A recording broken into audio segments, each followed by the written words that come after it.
Welcome back to SwitchCorner. It's time for our weekly look at hidden gems you can find right now on the Nintendo Switch. And this one, it's volume 9 in the series. So if you want to check out volumes 1 through 8, just head to the channel after this video. This week though, it is a special one. It's all around Super Rare Games, a publishing company who picks up these indies, these gems, and gives them the love they deserve with a full-on physical release. So with that luck, hit subscribe if you love the Switch as much as we all do here. Join our growing family, and let's get started.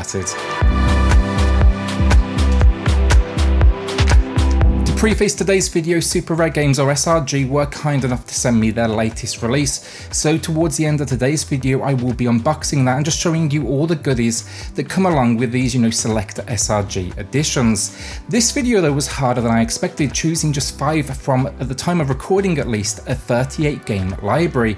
But yeah, as always, look, pricing in the top left corner, it is eShop prices. Nearly all of these games are sold out directly from SRG, but maybe check them out for future releases. You'll find that website in the pinned comment down below. So first up today, we've got Lovers in a Dangerous Space-Time. This was the 4th release from SRG, and it's an incredible game. I feel like the name actually might have put some people off, but what we have here, in my opinion, is a modern classic. The story, it's as crazy as the name. The universe that was once full of love has been attacked and nearly destroyed by an anti-love enemy. Where this one just excels though, it's the gameplay where you and up to 4 friends can control a character each within your spaceship. Here though, you'll find yourself flying through space. You'll need to face battle stations, asteroid fields, and all manner of dangerous situations. Your goal, it's pretty simple: save your friends to progress. Here's where things get tricky though. You can't control everything at once. Either you and your friends locally or with AI bots will each run around this ship and control specific functions. So think guns, think that movement that you see, think shields. The AI bots, I will say, are solid too, so if you are looking at playing it single player, it's just as entertaining. That's how I experienced it myself. To wrap the whole package up then, the visuals as well, they just absolutely pop off the screen, but don't let that deceive you. It might look cutesy, but it is challenging as hell. While I wish I could say I had the Super Rare physical in my collection, this has now become a bit of a grail piece, and the average sale price over on eBay for a new copy, you're looking at around $270. Maybe one day, but yeah, definitely not today.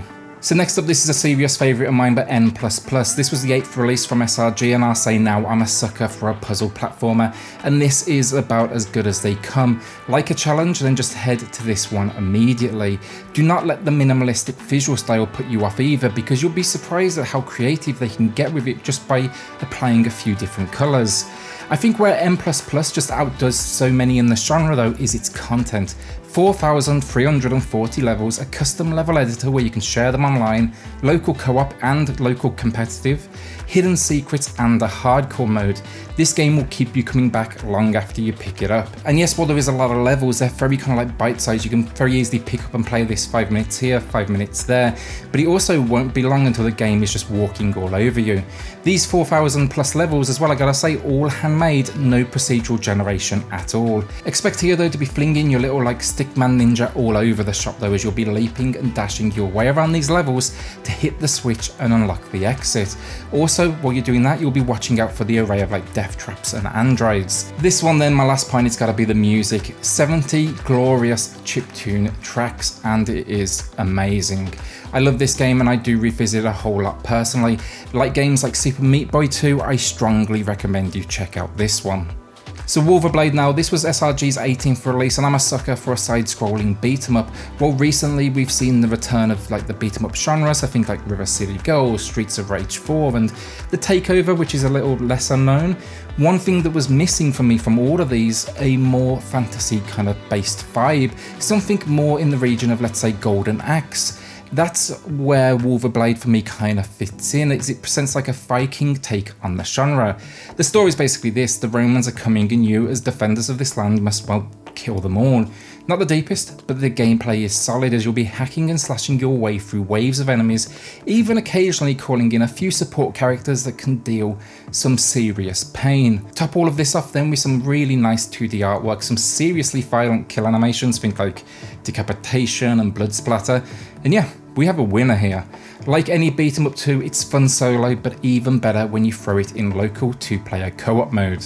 So our penultimate game of the week then, The Gardens Between, the 24th release by SRG, and this one is for sure the most chilled on today's list, capturing a just stunning and captivating puzzle world. It also got a fancy collector's edition, this one, that I actually ordered personally recently. While it's rare I'd start with anything over gameplay, I gotta say visually this one is just something special. It's like small islands that have a surreal tone to them, that are just filled with like over the top everyday objects from our characters' lives, but naturally they're very easy things for us all to relate to. The gameplay then just as unique. Here we don't control the characters themselves but the world and time, so think like moving objects, creating pathways and then reversing time to ensure success.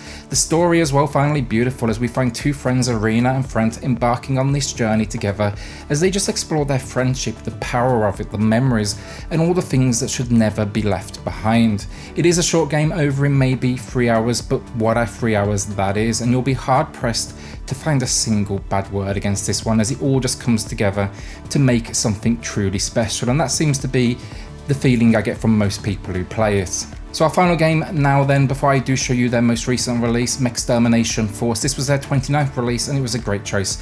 One I never expected to see physical, but I am seriously thankful for it. Coming from the creator of the mighty Gunman Clive, this is actually a 2D boss rush experience, meaning the only fights you'll face, or at least for the majority of it, are those of like the towering variety, the ones that are gonna, you know, kick your ass immediately. Think Cuphead, but they go for a Power Rangers vibe and then steal some ideas from the mighty Shadow of the Colossus. It had me personally at the name, honestly, Mechstermination. I think it's one of the best out there. But yeah, this thing is just an absolute ton of fun. I love the visuals more than anything, vivid, kind of old school, but then they've given it that kind of like 2.5D modern look. And the animation on these mechs are just stunning. They do tower over you and you absolutely feel that as you climb aboard them, you know, gun in hand, trying to figure out how to take them down with a slew of different weapons and upgradable skills. It even has 2-player local co-op, which just honestly adds to the epic. And that is a wrap for the top 5 picks this week. One of SRG's more recent releases physically was Old School Musical, a game I couldn't add to this list because I'll be honest, I've never played it. I hear good things about it, so I am excited to jump in. SRG have this really unusual packaging though, which I adore. It's like a sleeve and a sticker, and then they throw in a full colour manual with each release, interior art, a sticker and even a few trading cards. I'm a fan of their work. Their job literally is digging up hidden gems and presenting them to the masses, which fits very nicely with the vibe of this video for sure. If they can't draw the crowds, you know, to their eShop releases, to their games, then we'll do our best to bring the crowd to them. And this was a tough video to make, choosing just 5 games. The next game as well is going to be incredible. It's Dandara. That's dropping over the next few days, at least at time of recording. Let me know what you think of the video though, and the idea of this, like partnering with companies like this just to highlight some of their work. With that then, like a shout out to both SRG for sending Old School Musical my way for free, everything else you saw that in this video today that was purchased with my own cash, and then of course the patrons of the channel who are just going above and beyond to support SwitchCorner. It helps more than you know, so thank you all so much. I do want to give one extra shout out then though as well, a special one. This one goes to Regal Sausage, 2 words I never thought I would say together during a video, or in life for that matter, but he actually shouted me out on Twitter to Super Rare Games to do a video together, so thank you Regal Sausage. Never thought I'd say it once and now there it is twice. With that though, like, hit subscribe if you love the Switch as much as we all do here, join our growing family, and I'll see you all on the next video. Thanks everyone.